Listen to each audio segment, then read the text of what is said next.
And that's not so easy, as we all know, right? Although, positive psychology, something that's emerged in the last 50 years in the West, is very optimistic in the sense that it really counters a lot of the, what you might call social Darwinism or the pessimism about human nature, and says, we really do have the capacity to be happy if we allow ourselves or have the good fortune to be in loving connection with others, and that over the course of our lives, generally, when we have loving connections, we become happier people, right, and happier with ourselves.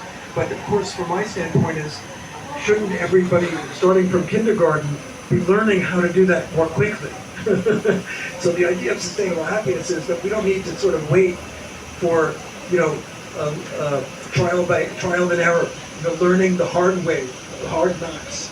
We can have a whole system of mental health, of mind-body health, and of communal health that prepares us, that gives us the skills to learn to understand what is our mind really, what is our inner strengths and weaknesses, and give us the tools to work with them so that we reduce our suffering, promote our well-being, and become more able to contribute rather than sort of fight with or suffer with the world around us.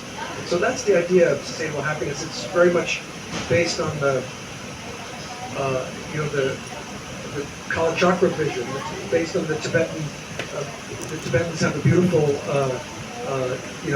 prophecy for the planet, which is that it's not all gloom and doom.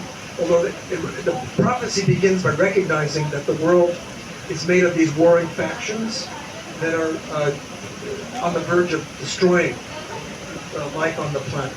Right. So that's part of this sort of very realistic understanding is that we are at risk of destroying ourselves from our own inner demons, and especially when those demons become collectively embodied, as we can see in the U.S. today or in other places around the world.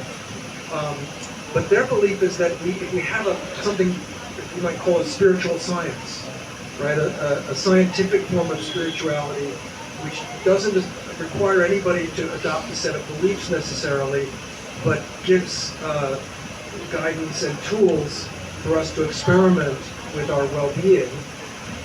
And if that's present at the heart of every education, right, of every discipline, like so that we don't have leaders who study business and government but never study themselves, and we don't have scientists who study atoms and trees but don't know anything about their own human psyche and soma.